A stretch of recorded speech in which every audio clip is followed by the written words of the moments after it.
Il est 19 h à Rabat, bienvenue sur Média TV. On voit ensemble les grands titres de l'actualité. En Espagne, un feu vert du Sénat aux mesures adoptées récemment par le gouvernement pour mettre en œuvre l'article 155 de la Constitution. Objectif, restaurer l'ordre constitutionnel en Catalogne. Le Parlement catalan a lui adopté une résolution déclarant que la région devient un État indépendant.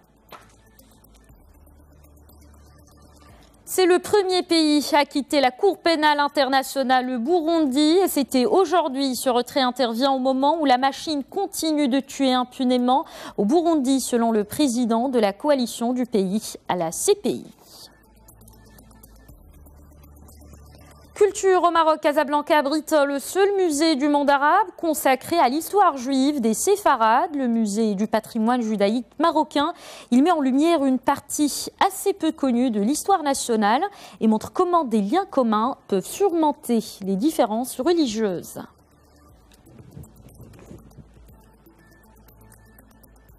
En ouvrant cette édition au Maroc, le roi Mohamed VI a inauguré aujourd'hui le complexe socio-éducatif, sportif et médical Ennahda, réalisé dans un des quartiers les plus denses en population de la ville de Rabat, à savoir le quartier Ennahda. C'est un projet pluridisciplinaire en phase avec l'approche de proximité prônée par le souverain, mobilisant des investissements de plus de 50 millions de dirhams. Ce complexe vise à rapprocher les services de base des populations. Il comporte un centre de formation et de renforcement des capacités des femmes et des jeunes, un centre régional de rééducation et d'appareillage orthopédique, un centre pour personnes âgées et retraitées, une salle couverte omnisport et des terrains de proximité. L'actualité en Europe, c'est cette journée cruciale et mouvementée. En Espagne, le Sénat a donné ce vendredi en session plénière son feu vert aux mesures adoptées récemment par le gouvernement. Elle vise à la mise en œuvre de l'article 155 de la Constitution pour restaurer l'ordre constitutionnel en Catalogne. Le président du gouvernement catalan a lui appelé ses partisans à rester sur le terrain de la paix et du civisme. Cette déclaration intervient après l'adoption au Parlement à Barcelone d'une résolution déclarant que la région devient un État indépendant. Joan Josep Nuet i Pujals. Je vous propose maintenant d'écouter à Madrid un extrait de la déclaration du chef du gouvernement espagnol, Mariano Rajoy.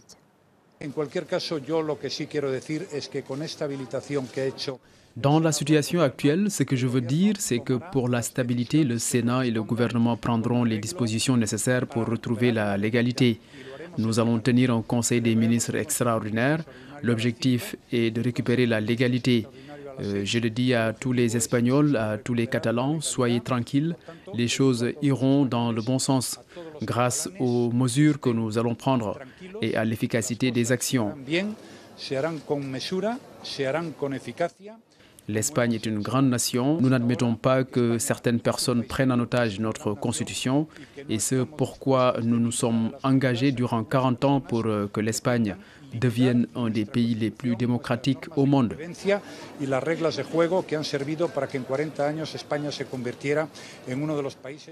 Restons à Madrid où on joint par téléphone notre correspondante Marie Bolinches. Bonsoir Marie.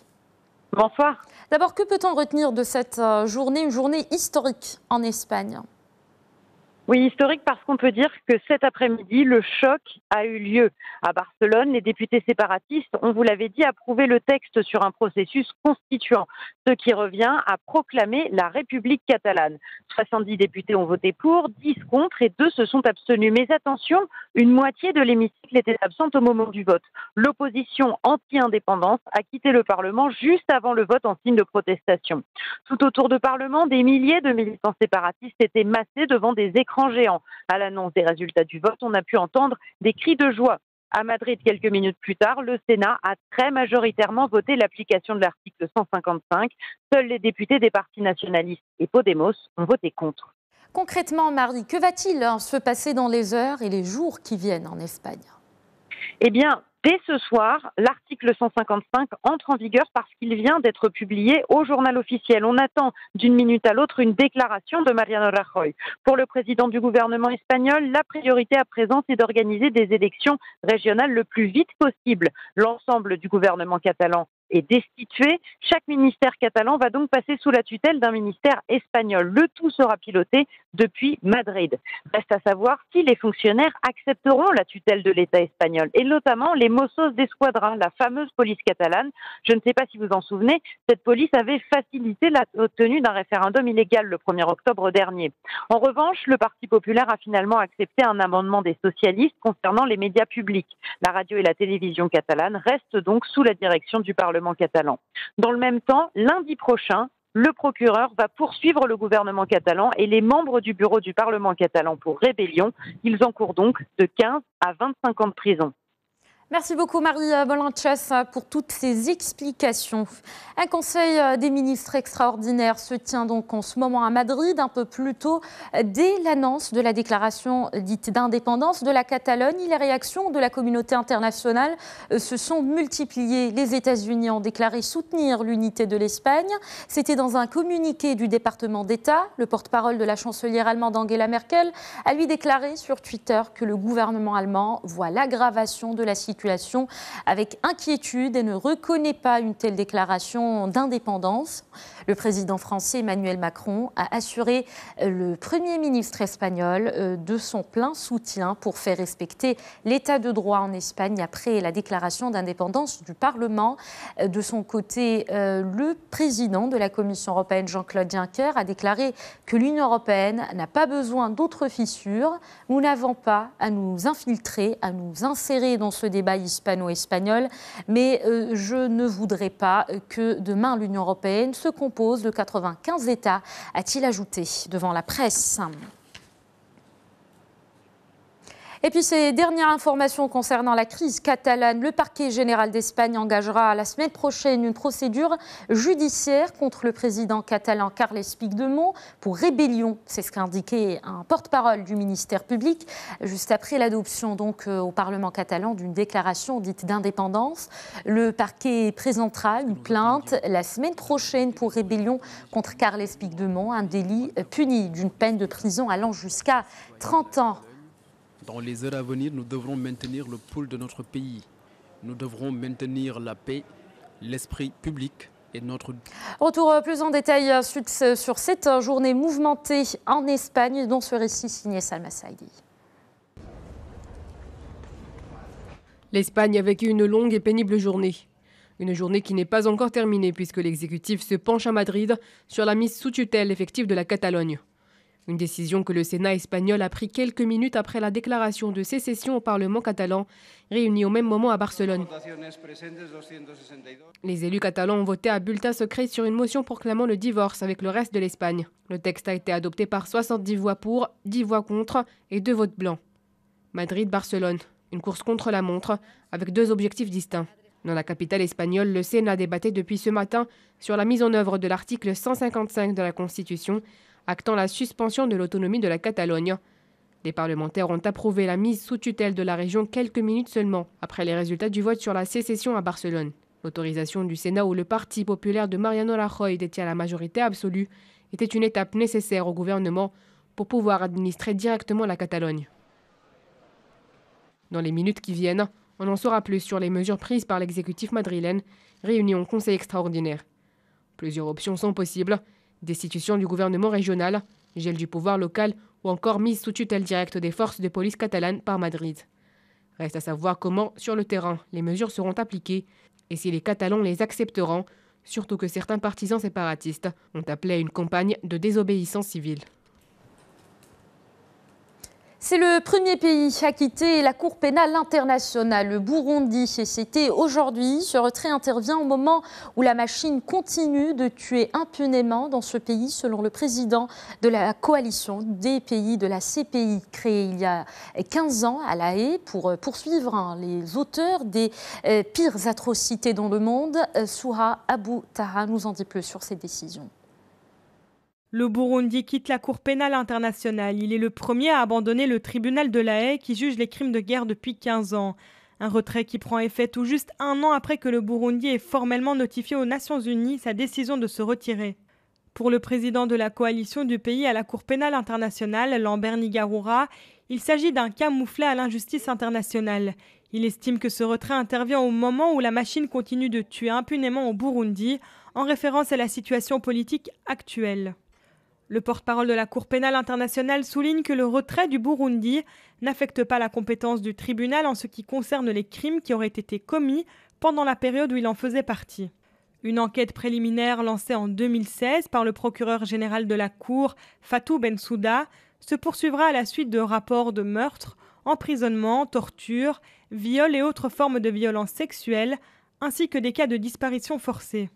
Le mois dernier, des experts de l'ONU avaient mis en cause les forces de sécurité burundaises dans un rapport accablant.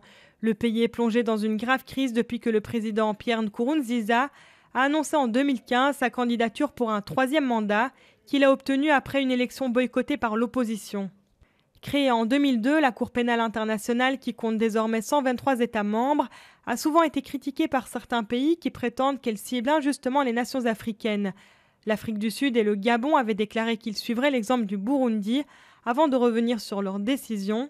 Le Kenya et l'Ouganda ont également menacé de se retirer. Au Kenya, le président Uhuru Kenyatta est en tête des résultats provisoires. Il lui accorde aujourd'hui 96% des suffrages exprimés d'après un décompte de la commission électorale par circonscription. L'opposition kenyane appelle, elle, ses partisans à rester à l'écart du scrutin qui devait avoir lieu demain dans 4 comtés de l'ouest du pays. Une élection reportée aujourd'hui par la commission électorale, mais sans préciser la date. Pour en savoir plus sur ce sujet, je vous propose d'écouter notre correspondante à Nairobi, Charlotte Simonard. Ce sont 4 comtés au bord du lac Victoria, donc à l'ouest du pays. Et là-bas, l'ethnie des Luo est majoritaire. C'est l'ethnie de l'opposant Raila Odinga. C'est une tribu qui s'est toujours sentie marginalisée et qui a accumulé les frustrations face au pouvoir politique et économique de la tribu des Kikuyu, qui est majoritaire, et celle du président actuel. Donc ça explique un peu pourquoi la contestation y est particulièrement vive. Jeudi, donc, le vote n'a pas pu avoir lieu tant les affrontements avec les forces de l'ordre étaient violent. Le matériel électoral n'a jamais pu arriver sur place. Les routes étaient bloquées, les agents électoraux directement menacés. Et c'est pour cela que le scrutin avait été reporté à demain en attendant que l'ordre règne. Sauf qu'à l'heure où je vous parle, eh bien, la tension est toujours aussi vive dans ces comtés, surtout depuis la mort d'au moins 4 manifestants là-bas, tués lors des manifestations. Donc, ce qui a monté évidemment d'un cran la violence. Aujourd'hui, les habitants martelaient encore qu'ils les empêcheraient le vote de demain. Même le gouverneur du comté de Kisumu, qui est la ville de naissance de Raila Odinga, a prévenu que personne ici ne participerait à cette élection. Direction maintenant la République démocratique du Congo, arrivée hier à Goma, dans l'est du pays. L'ambassadrice des États-Unis à l'ONU, Nikki Haley, devrait rencontrer ce vendredi à Kinshasa le président Joseph Kabila et l'appeler à l'organisation des élections en 2018, alors que la commission électorale table sur 2019 dans un pays en crise. La RDC ne doit pas compter sur le soutien des États-Unis et de la communauté internationale. C'est ce qu'a déclaré Nikki Haley à l'issue d'une rencontre avec le président de la commission électorale. Direction Casablanca, à présent, la métropole marocaine a abrité 2 jours, durant 2 jours, des rencontres B2B multisectorielles, mais aussi une conférence autour du thème « Quel levier de financement de projets en Afrique ?» Plusieurs pays ont pris part à cet événement, organisé par le club Afrique Développement du groupe Attijari Wafa Bank, qui a pris fin aujourd'hui. Sénégal, Mauritanie, Côte d'Ivoire, Mali, Cameroun et bien d'autres pays d'Afrique. Ils sont conscients de l'obstacle représenté par le financement malgré les engagements des banques privées, des investisseurs et des fonds d'investissement. Les participants ont appelé à relever d'autres grands défis liés notamment aux ressources énergétiques, à l'urbanisation et à l'alimentation. Je pense que c'est une très grande occasion de rencontrer l'ensemble des parties prenantes au financement des projets en Afrique. Aussi bien les entreprises que les partis publics, que les banques et les fonds d'investissement, de façon à discuter des meilleures façons et des nouveautés sur le marché pour accélérer la mise en place des projets, aussi bien des projets dans chacun des pays que des projets d'intégration régionale qui demandent un support peut-être plus grand au niveau des autorités et des organisations régionales. Je crois que c'était très important que ceci se passe au Maroc parce que dans la nouvelle dynamique d'investissement et de financement de projets en Afrique, il y a la dimension qu'on va appeler Sud-Sud, la dimension d'intégration régionale où différents pays s'associent et partagent dans différents pays partagent leurs perspectives respectives, leurs moyens, leurs ressources, de façon à utiliser leurs forces respectives. Et sachez qu'Araba, la princesse Lalla Hasna, présidente de la Fondation Mohamed VI pour la protection de l'environnement, a procédé ce vendredi au lancement des travaux de réaménagement du jardin d'essai botanique. Parlons culture au Maroc, et plus exactement à Casablanca, la métropole abrite le seul musée du monde arabe consacré à l'histoire juive des Séfarades, le musée du patrimoine judaïque marocain. Il met en lumière une partie assez peu connue de l'histoire nationale et montre comment des liens communs peuvent surmonter les différences religieuses. Les détails dans ce reportage de Sahar Oumimoun et Younes Missouri. Le commentaire est de Salma Saïdi. Ces caftans judéo-marocains remontent au XIXe siècle.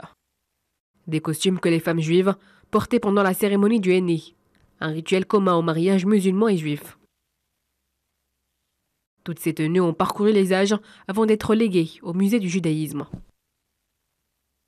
La relation que j'ai avec nos frères marocains, une bonne relation, que moi j'ai beaucoup des amis qui sont marocains, qui viennent chez moi à la maison. On vit ensemble, on discute ensemble sur toutes les choses les deux religions, pour le Shabbat, pour les fêtes, et on se comprend très très bien. Je suis très fier d'être ici au Maroc avec toute la tolérance qu'il y a entre les juifs et les musulmans frères qu'ici au Maroc. Aucun problème et je suis très content ici. Le musée du patrimoine judaïque marocain de Casablanca est une institution unique en son genre au plan national, arabe et international. Il est le seul musée à présenter le judaïsme comme une composante culturelle fondamentale de la civilisation marocaine.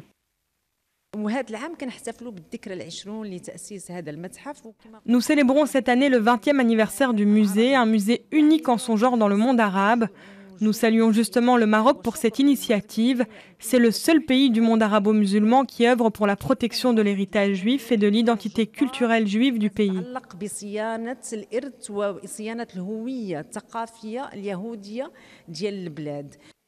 Le nombre considérable de visiteurs qu'accueille ce musée symbolise cette coexistence manifeste et incontestable. Un musée qui témoigne du métissage et du pluralisme de la civilisation marocaine. C'est la fin de ce journal. À suivre le JT Éco avec Oumaïma Sbila tout de suite.